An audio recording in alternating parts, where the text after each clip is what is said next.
हम लोग पढ़ेंगे अनयोन्य प्रेरण, म्यूचुअल इंडक्शन क्या होता है।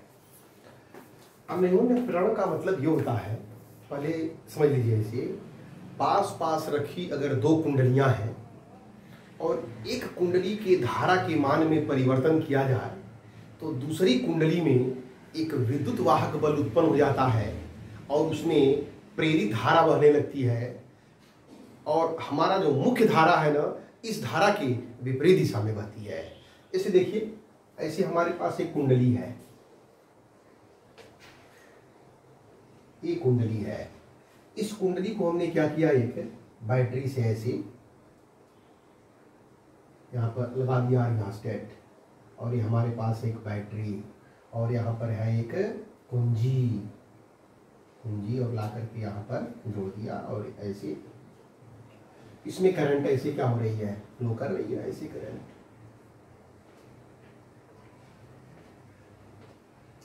आ रही है, कोई बात नहीं। लेकिन इसी के बगल में एक और कोई कुंडली ऐसे रखी है, कोई इससे संबंध नहीं है, कहीं कोई संबंध नहीं है। ऐसे एक गैल्वेनोमीटर से जोड़ दिया, ऐसे जोड़ दिया। क्या है अनयोन्य प्रेरण? देखिए, इसमें जब इस कुंजी को ऐसे टच करेंगे इसमें करंट फ्लो करेगी, ऐसे करंट क्या होगी इसमें, तो जब इसके अंदर करंट फ्लो करेगी तो इस कॉइल के अंदर क्या बनेगा, मैग्नेटिक फील्ड। आपको बताया गया है जब किसी कुंडली में करंट फ्लो करती है तो उसके अंदर क्या होता है, मैग्नेटिक फील्ड बनती है और उसकी वैल्यू होती है μ0 या I। तो अब इसमें मैग्नेटिक फील्ड जब जनरेट होगी तो इससे क्या निकलेंगी, चुंबकीय बल रेखाएं निकलेंगी, और चुंबकीय बल रेखाएं ऐसे निकलेंगी तो इससे भी होकर के निकलेंगी, ऐसे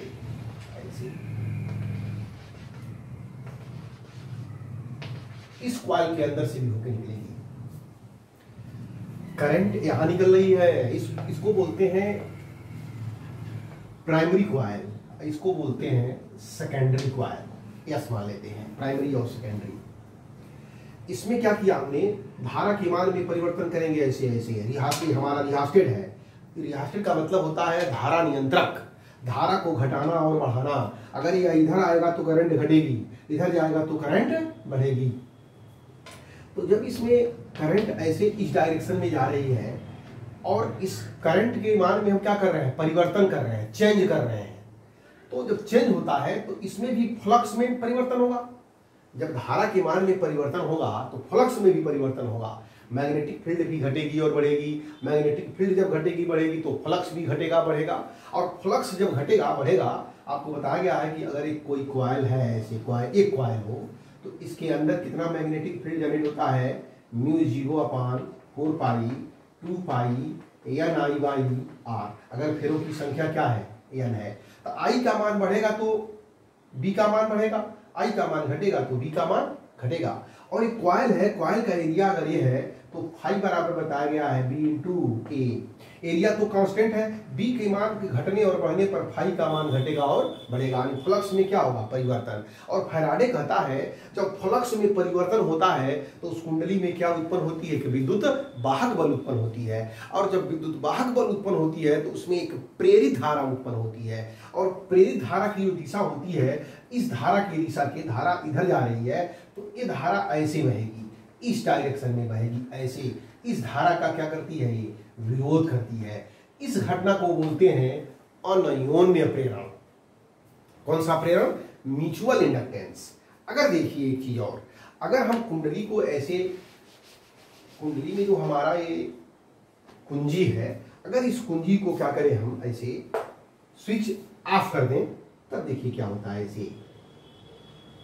ऐसी है, ये हमारा रिहास्टेट है और ये हमारी कुंजी है।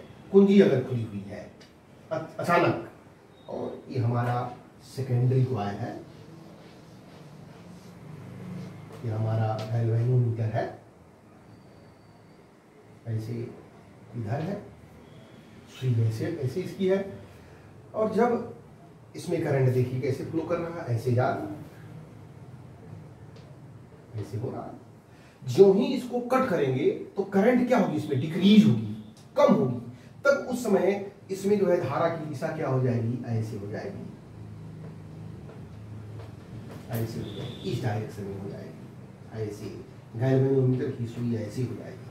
कहने का मतलब यह है, अगर करंट को हम धीरे धीरे बढ़ाते हैं तो जिस डायरेक्शन में करंट चलता है, दूसरी कुंडली में करंट का डायरेक्शन क्या होता है, इसके अपोज करता है। अगर करंट यहां पर अगर भगा दिया, स्विच को ऑफ कर दिया, तो करंट धीरे धीरे डिक्रीज होगी, लौटेगी ऐसे, तो क्या करेगा ये, इसको घटने भी नहीं देगा, यहां पर बढ़ने नहीं देगा, यहां पर घटने नहीं देगा। इसी घटना को बोलते हैं अनयोन्य प्रेरण। तो लिख लेते हैं अनयोन्य प्रेरण क्या है। जब पास रखी दो कुंडलियों में से किसी एक कुंडली के एक कुंडली में धारा के मान में परिवर्तन किया जाता है तो दूसरी कुंडली में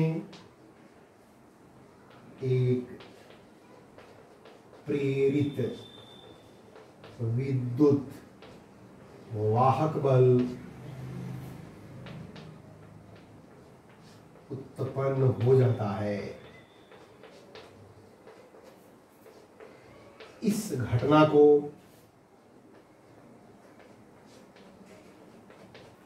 अनयोन्य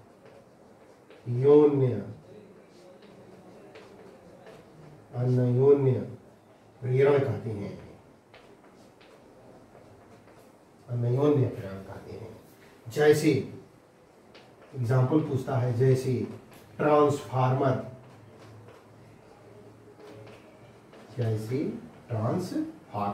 ट्रांसफार्मर में ऐसे होता है, इसको आप नोट करिए। अनयोन्य प्रेरण गुणांक या अनयोन्य प्रेरक तत्व कोएफिशिएंट ऑफ म्यूचुअल इंडक्शन और म्यूचुअल इंडक्टेंस क्या होता है। देखिए, माना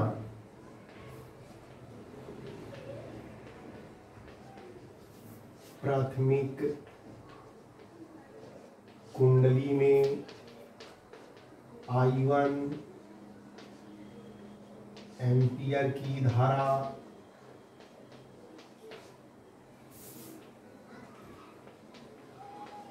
प्रवाहित होने पर द्वितीयक कुंडली के प्रत्येक फेरे से बद्ध चुंबकीय फ्लक्स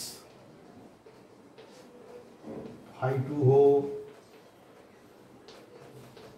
और इसमें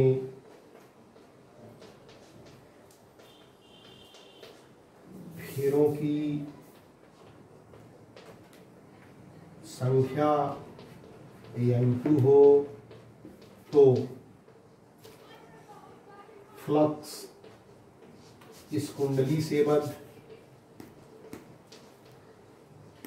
इस कुंडली से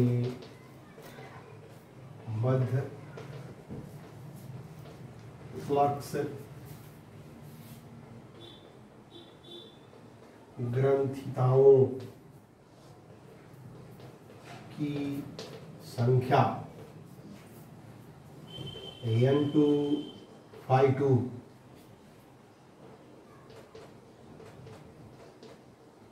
प्राथमिक कुंडली में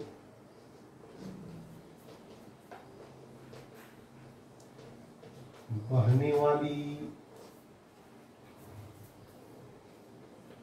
धारा I1 के अनुक्रमानुपाती अनुक्रमानुपाती होती है, अर्थात N2 phi2 is proportional to I1 या N2 phi2 is equal to capital M I1, जहां कैपिटल M एक नियतांक है। इसे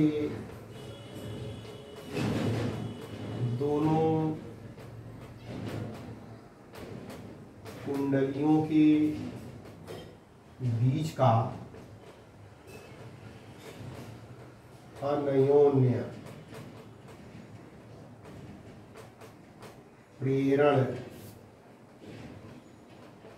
गुणांक या अनयोन्य प्रेरकत्व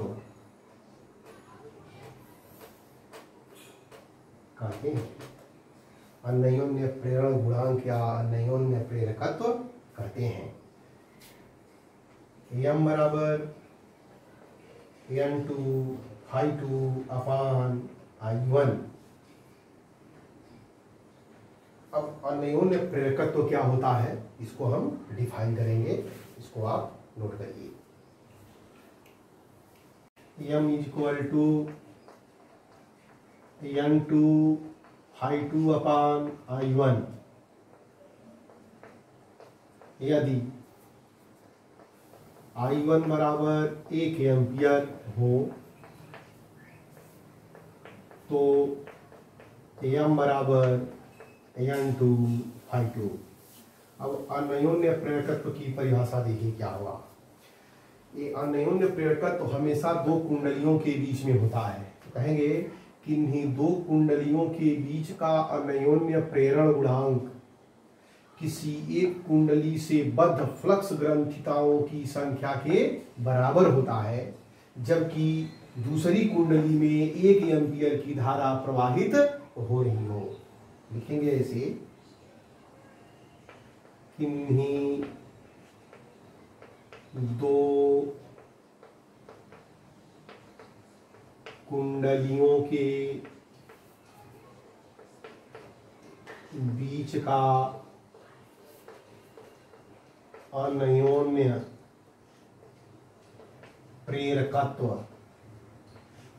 किन्हीं दो कुंडलियों के बीच का अनयोन्य प्रेरकत्व किसी एक कुंडली से बद्ध फ्लक्स ग्रंथिताओं की संख्या के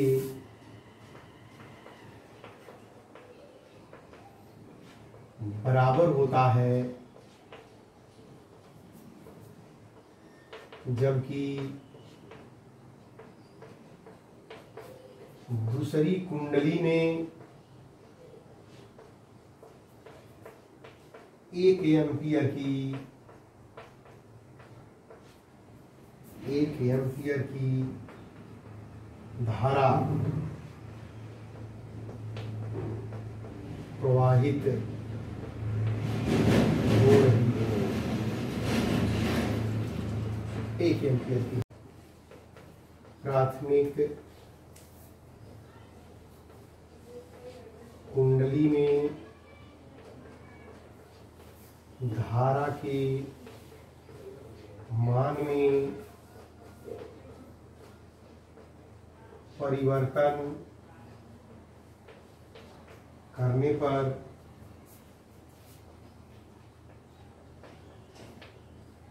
द्वितीयक कुंडली में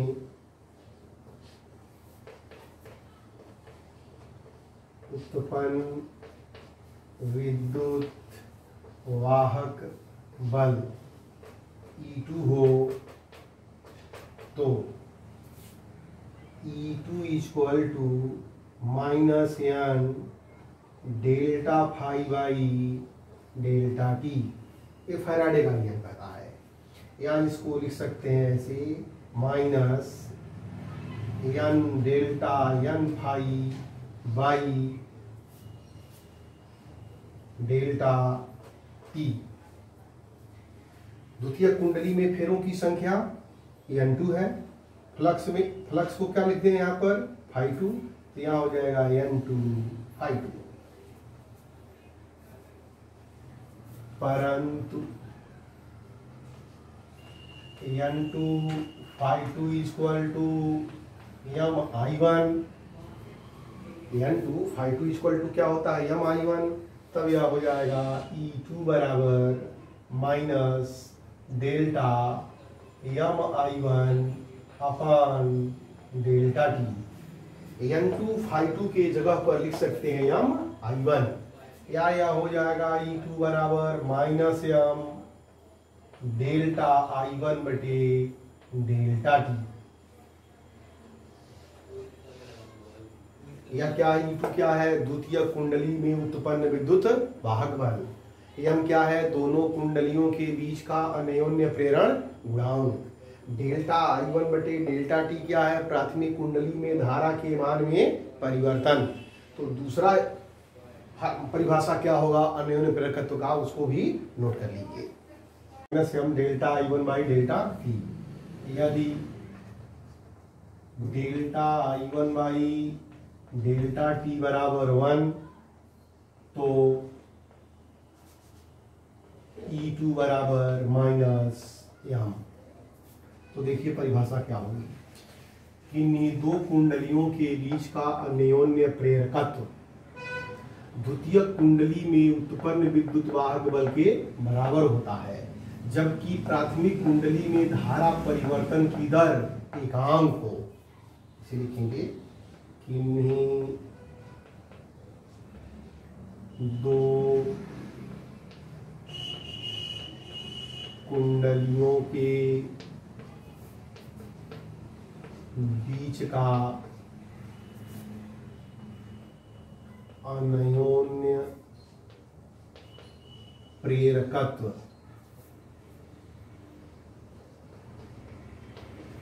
द्वितीयक कुंडली में उत्पन्न विद्युत वाहक बल के बराबर होता है, जबकि प्राथमिक कुंडली में धारा परिवर्तन की दर एकांक हो।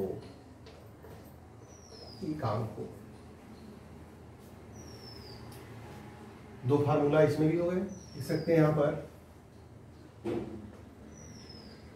अन्योन्य प्रेरकत्व का मात्रक भी हेनरी होता है।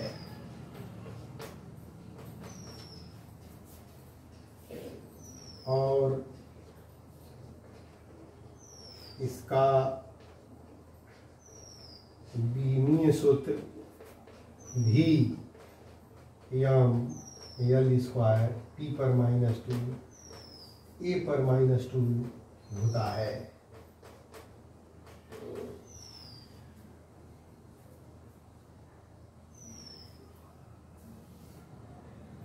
तो देखिए फार्मूला अभी बताया गया है, एम बराबर माइनस E2 अपान डेल्टा I1 अपान डेल्टा टी। यदि E2 बराबर 1 वोल्ट, डेल्टा I1 बटे डेल्टा टी बराबर 1 एम्पियर प्रति सेकेंड, तो एम बराबर 1 हेनरी। एक हेनरी की परिभाषा क्या होगी देखिए, एक एनर्जी की परिभाषा होगी, यदि प्राथमिक कुंडली में धारा परिवर्तन की दर 1 एम्पियर प्रति सेकंड होने से द्वितीयक कुंडली में उत्पन्न विद्युत वाहक बल 1 वोल्ट हो, तो दोनों कुंडलियों के बीच का अन्योन्य प्रेरकत्व 1 हेनरी कहलाता है। देखिए कैसे देखते हैं यहाँ पर, यदि प्राथमिक कुंडली में धारा परिवर्तन की दर 1 एम्पियर प्रति सेकंड हो, 1 एम्पियर प्रति सेकंड होने से दूसरी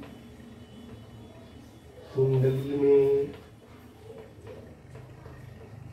उत्पन्न विद्युत वाहक बल 1 वोल्ट हो, 1 वोल्ट हो, तो दोनों कुंडलियों के बीच का अन्योन्य प्रेरकत्व 1 हेनरी कहलाता है, 1 हेनरी कहलाता है। नीचे लिख दीजिए नोट,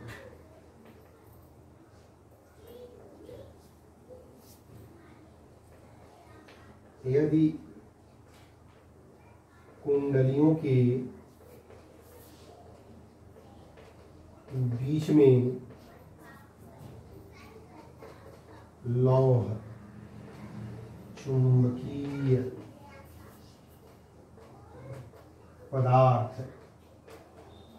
रख दिया जाता है तो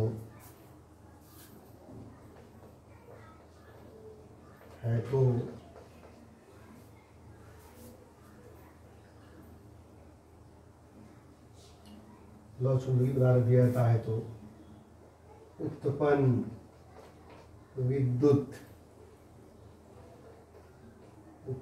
विद्युत वाहक बल बढ़ जाता है, जिससे अन्योन्य प्रेरकत्व भी बढ़ जाता है।